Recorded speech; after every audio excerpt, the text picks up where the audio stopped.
വരുവീണി നല്ല സമയം വൃഥാവാക്കാതെ എന്നെ യേശു വിളിച്ചിടുന്നു.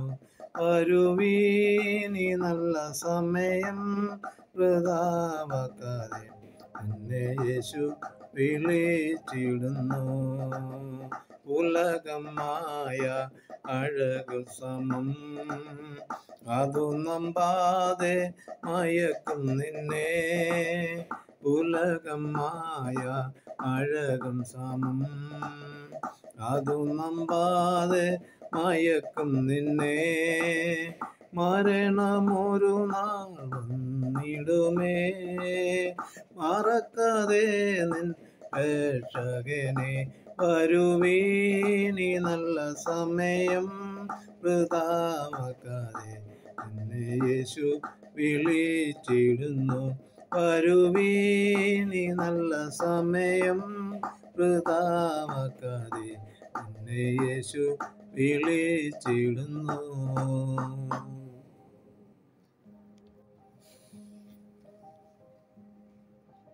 ദൈവത്തിൻ്റെ നാമം മഹിമപ്പെടുമാറാകട്ടെ.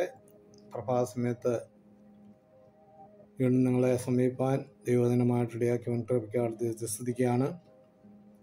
ലോകജീവിതത്തിൽ മനുഷ്യൻ എപ്പോഴും തിരക്കിലാണ്. പ്രത്യേകിച്ച് ഓഫീസുകളിലോ കമ്പനികളിലോ ഒക്കെ ജോലി ചെയ്യുന്നവരുടെ ദിനചര്യകളൊന്ന് ശ്രദ്ധിച്ചാൽ മതി അവർ എത്രയോ തിരക്കിലാണെന്ന്. ഇന്ത്യയിലും വിദേശ രാജ്യങ്ങളിലൊക്കെ ജോലി ചെയ്ത ആളായ എനിക്ക് ഓരോ ദിവസവും എങ്ങനെ ചെലവഴിച്ചിരുന്നു എന്ന് കൃത്യമായി അറിയാം. മനുഷ്യൻ്റെ നല്ലൊരു സമയം യാത്രയ്ക്ക് വേണ്ടി വിനിയോഗിക്കണം. 8 മണിക്കൂർ ജോലി ചെയ്യുന്ന വ്യക്തി കുറഞ്ഞത് 4 മണിക്കൂർ ഒരു ദിവസം യാത്രയ്ക്ക് വേണ്ടി വേർതിരിക്കേണ്ടി വരുന്നു. ഞാൻ ബോംബെയിൽ ജോലി ചെയ്തിരുന്ന സമയത്ത് 3 ട്രെയിൻ കയറി വേണമായിരുന്നു കമ്പനിയിൽ എത്തുവാൻ. പലർക്കും അങ്ങനെ തന്നെയായിരുന്നു. പിന്നെ സ്ത്രീകളാണെങ്കിൽ പുരുഷന്മാരെക്കാൾ കൂടുതൽ തിരക്കായിരിക്കും. വീട്ടുകാര്യങ്ങളൊക്കെ ഏറെക്കുറെ ക്രമപ്പെടുത്തണം, എല്ലാവർക്കും ആഹാരം ഉണ്ടാക്കണം, കുഞ്ഞുങ്ങളുടെ കാര്യം നോക്കണം. ഇതെല്ലാം കഴിഞ്ഞ് വേണം അവർക്ക് ഓഫീസുകളിലെത്തുവാൻ. ബോംബെ പോലുള്ള പട്ടണങ്ങളിൽ ട്രെയിൻ യാത്ര വളരെ ദുസ്സഹമാണ്. ട്രെയിനിൽ നിന്ന് ഇറങ്ങിയാൽ പിന്നെ ബസ് പിടിക്കണം. അങ്ങനെ തിരക്ക് തന്നെ തിരക്ക്. രസകരമായൊരു സംഭവം ഇത്തരണത്തിൽ ഓർക്കുകയാണ്.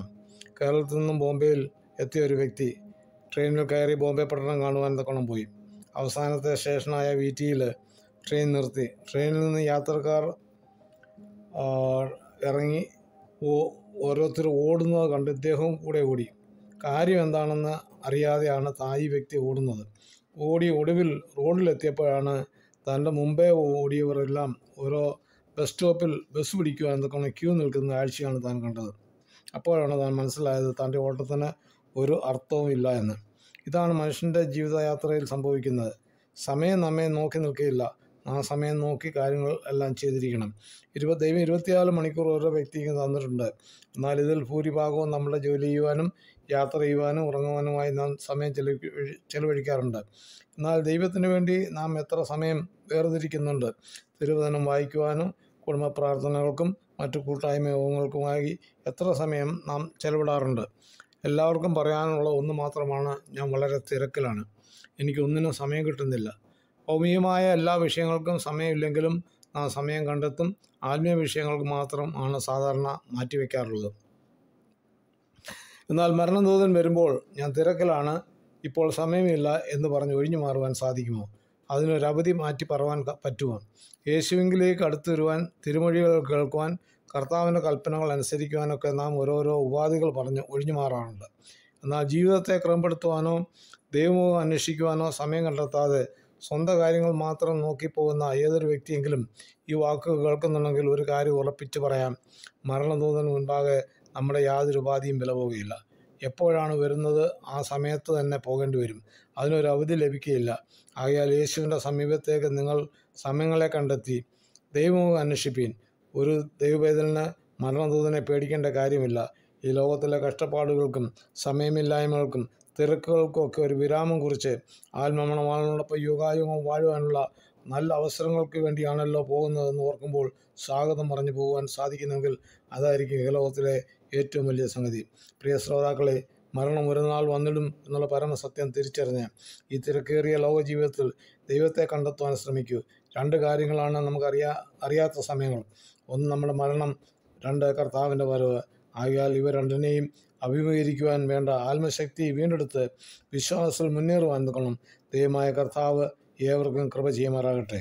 ഒരു ദേവദാസൻ ഇങ്ങനെ പറഞ്ഞു കേട്ടിട്ടുണ്ട്, ബിസി അല്ലെങ്കിൽ തിരക്ക് എന്നുള്ള വാക്കിൻ്റെ നിർവചനം പറയുന്നത് ബീയിങ് അണ്ടർ സേറ്റാൻ യോക്ക്, സാത്താൻ്റെ നുകത്തിന് കീഴിൽ ആയിരിക്കുന്നതുകൊണ്ടാണ് ദൈവിക കാര്യങ്ങൾക്ക് നമുക്ക് സമയം കണ്ടെത്തുവാൻ സാധിക്കാതെ എപ്പോഴും ഞാൻ തിരക്കാണെന്ന് പറയുന്നത്.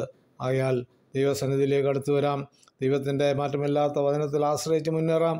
കർത്താവിൻ്റെ വരവെങ്കിൽ എടുക്കപ്പെടുവാൻ നിൽക്കണം, ഒരുക്കമുള്ളവരായിട്ട് മുന്നേറാം. ദൈവമായ കർത്താവ് ഈ വചനങ്ങളാൽ നമ്മളെ അനുഗ്രഹിക്കുമാറാകട്ടെ. തിരുവചന ഭാഗം തുടർന്ന് ലഭിക്കുവാൻ ഈ വീഡിയോ ലൈക്ക് ചെയ്യുക, ഷെയർ ചെയ്യുക, സബ്സ്ക്രൈബ് ചെയ്ത് സപ്പോർട്ട് ചെയ്യുക. അടുത്ത വീഡിയോയുമായി നമുക്ക് വീണ്ടും കാണാം.